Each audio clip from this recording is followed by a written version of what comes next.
Мы продолжаем работу Международного фестиваля героического эпоса. Это уже 6-й день работы фестиваля. И первым сегодня мы предоставляем слово нашему гостю, нашему уважаемому гостю, доктору филологических наук, манасоведу, исполнителю манаса, автору нескольких книг о традициях, музыкальных традициях кыргызского народа, о манасе, о исполнителях манаса Бакчиеву Таланталы Алымбековичу. Спасибо, уважаемые студенты, коллеги. Так уж случилось, что я оказался на земле деревни Хакасии, где когда-то жили наши предки. Вы знаете, что мы родственный народ. Возможно, мы есть вы, вы есть мы. Вот. И земля еще и героических эпосов. Хакасия может полностью претендовать на этот статус. Статус героических эпосов. Земля героических эпосов. И я представляю Кыргызстан, возможно, как исследователь, как манасовед, но это приобретенное, это то, что я приобрел. А есть то, что во мне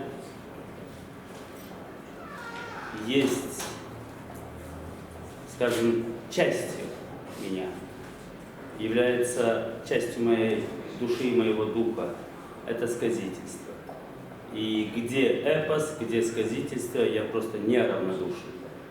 И регион наш Центральной Азии и Сибири, Севера, это тот регион, который сумел до сегодняшнего дня сохранить свои эпосы, сумел сохранить сказительское искусство.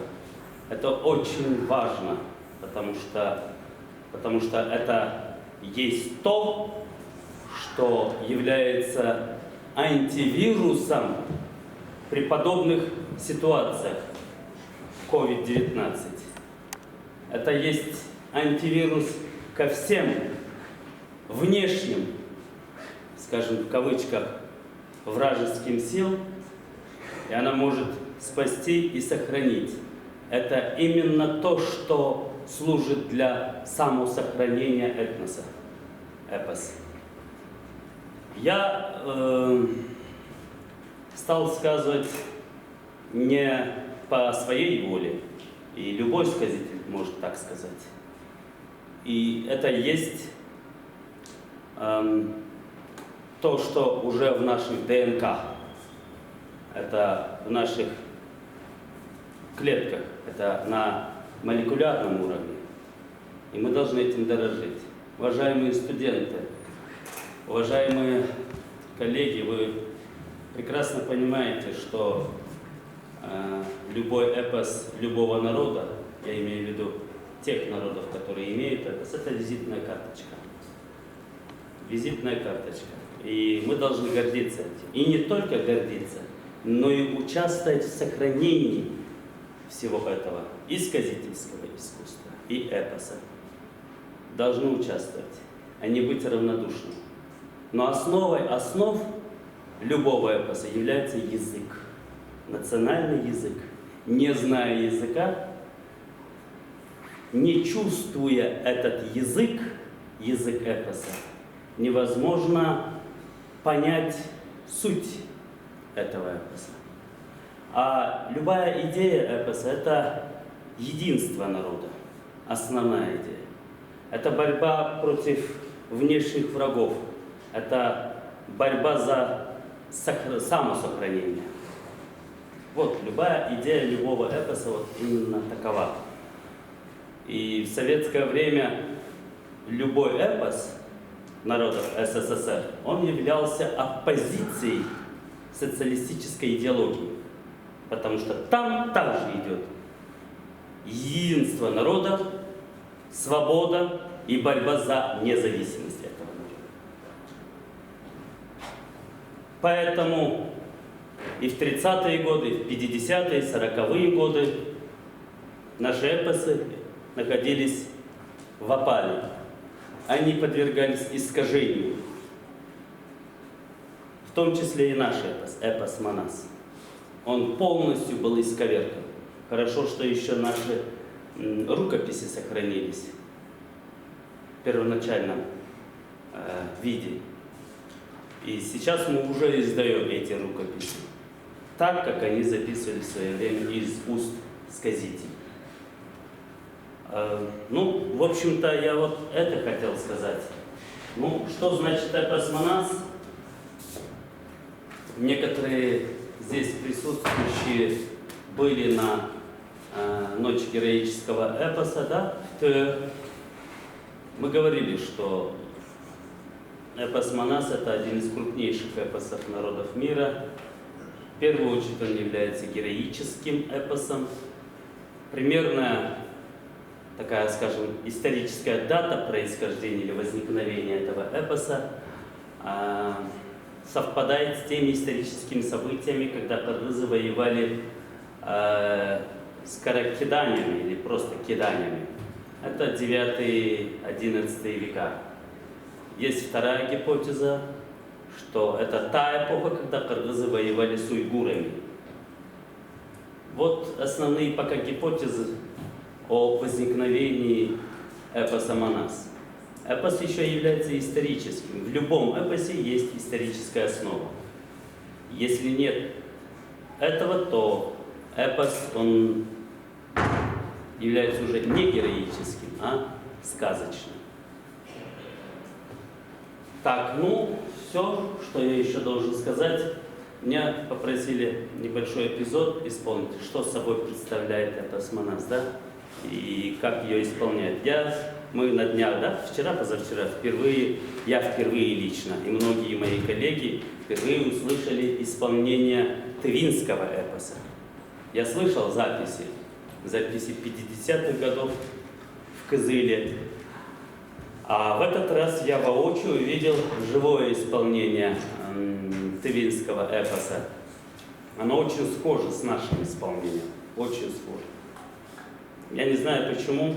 Вообще все эпосы, они исполняются, имеют одинаковую основу. Все эпосы, исполнение эпоса. Вы это заметите, если, понимаете вот эту природу эпоса и природу сказительства.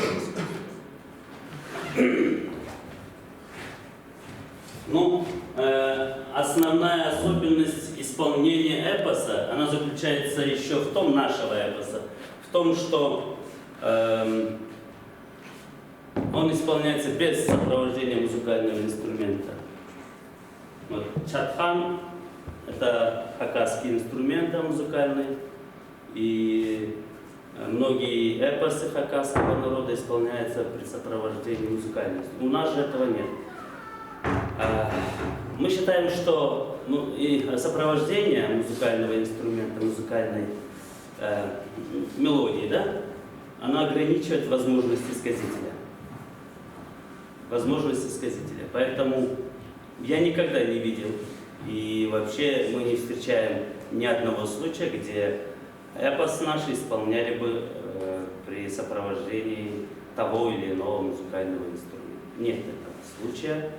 Вот. И до сегодняшнего дня мы сумели сохранить именно традиционное исполнение.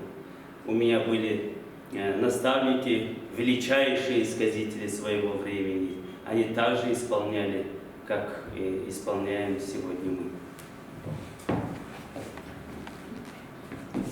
Вообще, одна из традиционных основ сказителя, сказитель он должен быть хотя бы на одну ступень выше быть во время исполнения перед аудиторией. Это очень важно.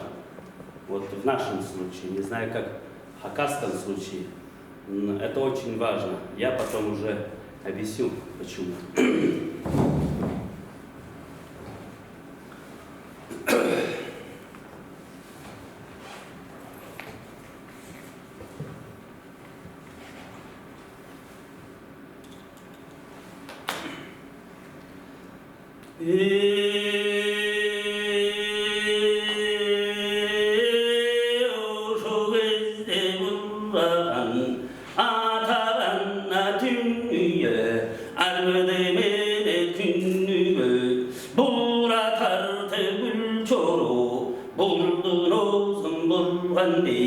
Bulur göğsünce susun, bulur kara turhanday, canı varday çoğurgunç, cakkane kencay kalır, sulu kızday suy kayıp, görgün adam kangalıp, Kudaydan kılgan işeken, can jaratsa gel olup, jalganda buğday jangılıp, can geyitip jarratıp, jasabay koy soner bulut, hoşo gezde surrasan, hüzün görgün semmetey, 18.000 adamdı, buçkağına tengevey, zın zın etip pendevey, gül çoro menden kan çoro, ekişerge munlaytat, adamı kuşunlaytat, aylanayım ballarım, kimmin varsan anın var,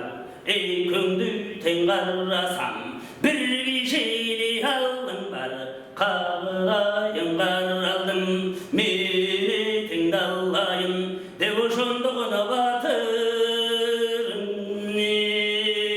tetiginde gana gördüm, özün görgün çoğurguç, jatkan eken gana jay kılın,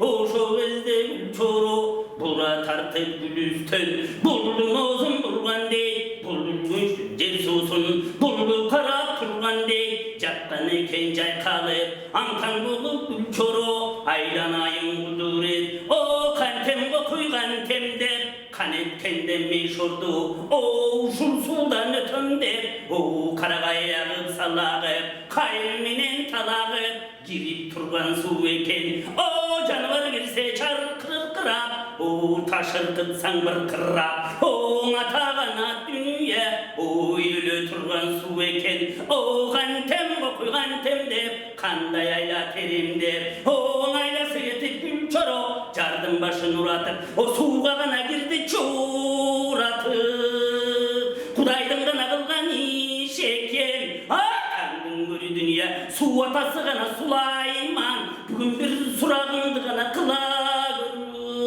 devoşonda veregi, suğa gana girdi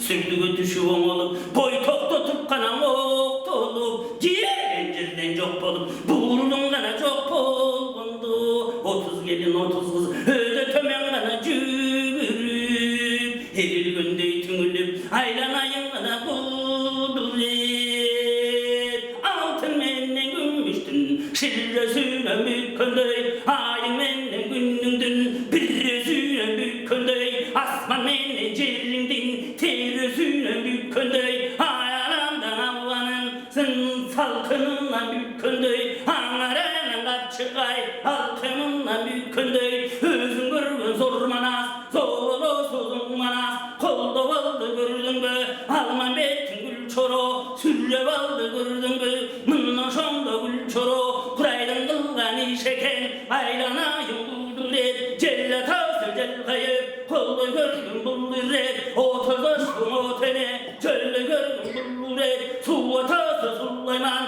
kolda gördün bulduret, devoşonda bulduret, jaratkan gacallana, özün görgün gül çoro, suğa girdi gördün mü, ödüm taybaşı ıllayı, jatkan eken jarıtıp, oncağına bir yer, sol gözde elle tat, sol cağına bir yer, onlu gözde elle tat, atadan alın sarınayda, sarınayda kılgalıp, özün görgün gül çoro, oncağında bir yerdi, sol gözde himmeri, sol cağında bir yerdi, onlu gözde himmeri, Kudaydan kılgan işide, ağlanı çavulgun çok, özün görgün kuduret, akın kandın beytalay, gülküsü gündü çığarı, tamaşa tamdın atırıp, özün görgün gül çoro, hoşo gözde varırsan, baskan sayın sorusu, bıl bıl geldi bıl kılday, sorusunda çaçpağa, cıl cıl tepip gana cıltılday, 16'da gana şurkuyan, akın Құдай ғана бетіңгі көзбен гүл чораны ғана көргенде аңтан ғана болып тұрған дед атаңдың көрі дүние Құдай ғана бетін көргізбін Құдайдың қылған іш екен ұшы тұрған ғана семетей өзі келіп қалған ғана екенбін анаң жабылған жоқ сақшы ғана тұрған сары қыз сайрап кіріп келгенде қараулы ғана тұрған қара қыз қақшап қана кіріп келгенде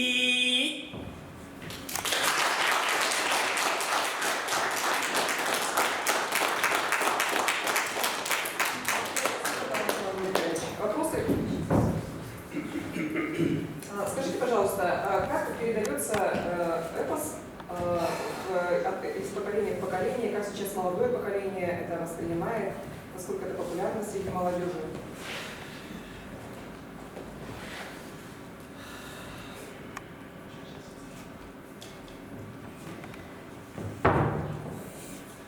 До сегодняшнего дня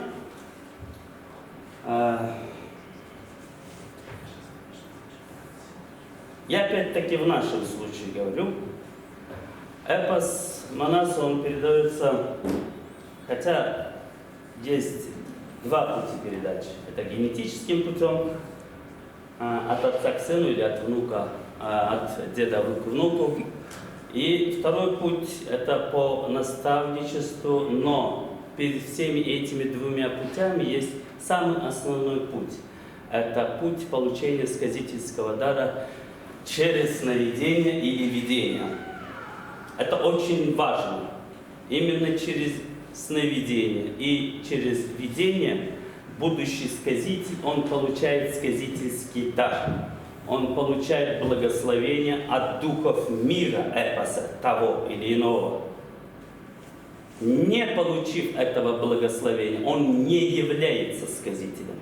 Поэтому сегодня у нас уже появились две категории с появлением печатного эпоса или книжного эпоса. Это исполнители, которые заучивают текст уже предыдущего сказителя. И сказитель – это тот, который является творителем, создателем эпоса. Мы очень много говорим об эпосе, вообще очень много говорим. Но порой забываем, что создателем этого эпоса является сказитель, а сказитель остается за обочиной или за кулисами. Это несправедливо. И по отношению к Калкину, по отношению к Кадышеву, Курбежекову, по отношению наших сказителей, это несправедливо.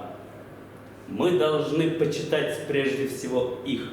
Не было бы их, не было бы Алтынарыга, Маадайгара, Алтманаш и так далее. И сновидение и видение – это очень важные явления в сказительском искусстве.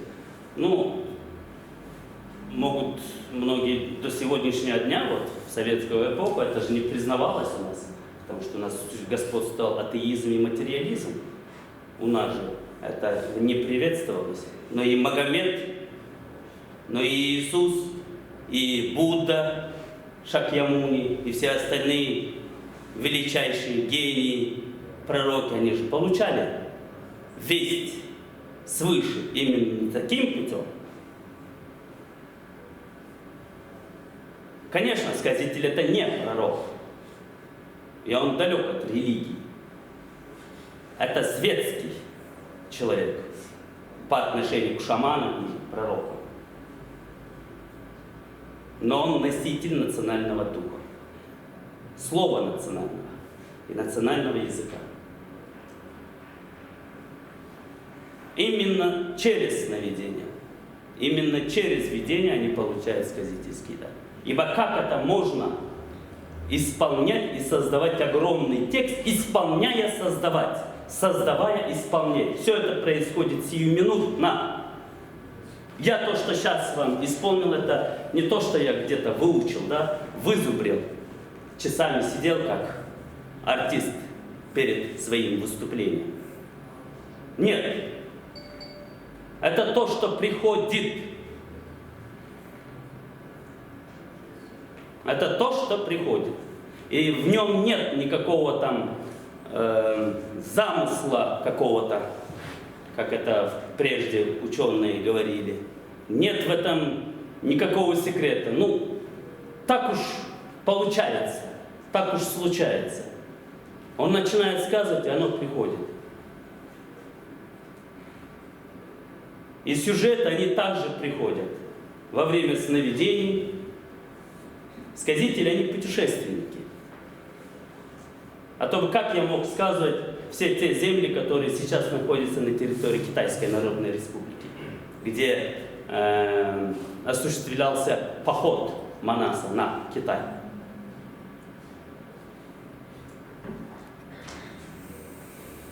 Я не видел даже китайскую стену, но все это описывается. Все это приходит. Мой наставник очень часто говорил, я за одну ночь могу побывать во всех уголках мира. Я в детстве это не понимал, а теперь я уже понимаю, что оно может быть одновременно. Это путешествие, как и у шаманов. Шаманское путешествие или путешествие шамана. Это родные души. Это Твикс, шоколад, 2 в 1. Но миссии у них разные. А возникновение, история возникновения и сама природа, они очень схожи. Но миссии разные. Можно вопрос еще? Да. Скажите, сколько сегодня человек сказывает Манас или части Манаса? Вот сколько у вас манасоведов, которые... Манасче, да? Манасче, сколько Манасче. у вас человек? Манасче у нас, ну, если брать вот истинный, да, который имеет этот дар, ну, нас, наверное, где-то 7-8 человек. 7-8 человек. Вот истинный. А причастных к этому делу? Да, причастных. это те, которые действительно получили сказительский дар вот традиционным путем. Через сновидение или видение.